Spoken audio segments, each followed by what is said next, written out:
સંસ્કારી નગરી વડોદરામાં ભારતીય જનતા પાર્ટી દ્વારા મહાનગરપાલિકા ચૂંટણીને અનુલક્ષીને વોર્ડ નંબર 1માં છાણી વિસ્તારમાં લોકસંપર્ક ફેરણી યોજાઈ હતી. ફેરણીની શરૂઆત બજરંગ ભવન, રામાકાકા રોડ પરથી કરવામાં આવી હતી. ત્યારબાદ વાલ્મીકી ફળિયા, નવાપુરા, ગામકુવા, અનગઢિયા ટેકરા, છાણી બજાર, ગાંધી ફળિયા, કબીર મંદિર રોડ, રાણાવાસ અને લીમડી ફળિયા સહિતના વિસ્તારોમાં ફરી સ્થાનિકો સાથે સીધો સંપર્ક સાધવામાં આવ્યો હતો.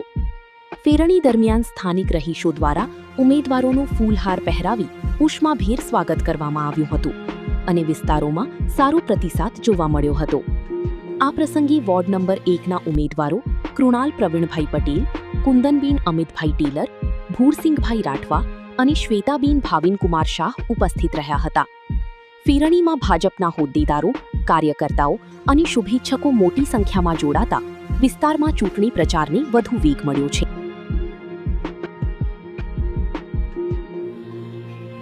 આજનો જે ફેરણીનો પ્રોગ્રામ રહ્યો હતો કેવો પ્રતિસાદ રહ્યો જનતાનો અને કઈ રીતનો આજનો આવકાર રહ્યો? ખૂબ જ સારો પ્રતિસાદ રહ્યો. આજે છાણીમાં ફેરણીનું આયોજન કર્યું હતું. ખૂબ જ સારો પ્રતિસાદ રહ્યો. લોકોનું જુવાળ જોઈને અમને બી વિશ્વાસ આવી ગયો છે કે આ વખતે ભારતીય જનતા પાર્ટીના ચારે ચાર કમળ વડોદરામાં ખૂબ જ જંગી લીડથી ખીલીને આવશે. તેના આજે જે પ્રતિસાદ રહ્યો છે જે છાણી ગામમાં શું કહેશો આજે અમે પેન્શનપુરામાં પણ એક ફેરણી કરી છે અને અત્યારે છાણી ગામમાં છે.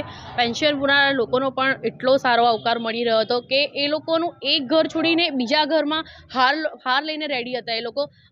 મને આજે ખુદ એવું ફીલ થયું કે હું હાર પહેરતા થાકી ગઈ પણ એ લોકો પહેરાવતા ના થાક્યા. સેમ એવું છાણીમાં પણ એટલો આવકાર મળી રહ્યો છે પ્રજાનો કે એ લોકો ખૂબ એટલું ઉત્સાહથી અમારું સ્વાગત કરે છે અને આ જોઈને મને એવું લાગે છે કે આ વખતે ભાજપ જરૂર આવશે.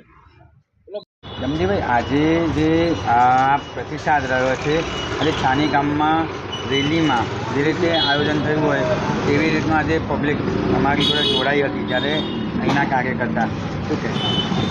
આજે તમે ફેરણીમાં જુઓ છો કે વિજય સરઘસ હોય એવી ફેરણીમાં પબ્લિક હતી. સ્વયંભૂ આખા છાણી ગામના કાર્યકર્તાઓ અમારી સાથે જોડાયા છે અને એના પરથી અમને લાગે છે કે છાણી ગામમાં અમને ફૂલ બહુમતી મળવાની છે અને લીડથી અમે જીતવાના છે. એ છાણી આજે બતાવે છે ફેરણીનો.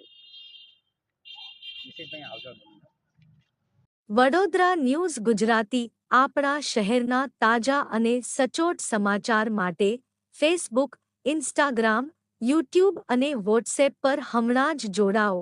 ફોલો કરો વડોદરા ન્યૂઝ ગુજરાતી.